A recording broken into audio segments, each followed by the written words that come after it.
বাহনপাড়া মহিলা কলেজের সাথে নাকি মাওলা হোটেল। তো আমরা মাওলা হোটেলে প্রথমে ঢুকে দেখতেছি যে খাজা বানায় রাখছে সিঙ্গারা পুরি। যাই হোক, সিঙ্গারা পুরি নাকি বিক্রি হয়ে গেছে।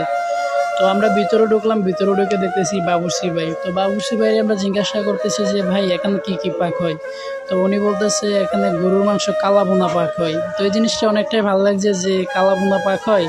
তো কালা বোনা কি সবসময় পাক হয়? বলতেছে হ্যাঁ, সবসময় পাক হয়। তো মুরগ পাক হয়, তার পাশাপাশি মুরগ পাক করছে। তারপরে হয়েছে ভর্তা। তো আমি বললাম যে ভর্তা এতগুলা কেন? তো ভর্তার চাহিদাটা বেশি এখানে। তো যাই হোক, এতটাই ভালো লাগে যে এই হোটেলে এত কিছু পাওয়া যায়। তো আবার দেখি কি বট বোনা পাক করছে, এই যে গরুর বট মানে বোনা করছে কি। তো ডাল, এরপরে মাছ, করলা ভাজি, যাই হোক কোনটা থেকে কোনটা বলবো, অনেকগুলো আইটেমই পাক করে। তো উনি আমার বলতেছে হোটেলটা নাকি 24 ঘন্টা খোলা থাকে। তো আমি বললাম 24 ঘন্টা কি কাস্টমার হয়? বলতো 24 ঘন্টায় কাস্টমার হয়, রাতের দিনে 24 ঘন্টায় খোলা থাকে। যাই হোক, আপনারা সবাই আসবেন। আর হোটেলটা হচ্ছে বাহনপাড়া মহিলা কলেজের সাথে। যাই হোক, ভিডিওটা শেয়ার করবেন আর আপনারা সবাই আসবেন, ঠিক আছে? সব কিছুই পাওয়া যায়, গরুর গট হইতে কালা বোনা হইতে সব কিছু, ভর্তা অনেকগুলো আইটেম পাওয়া যায়।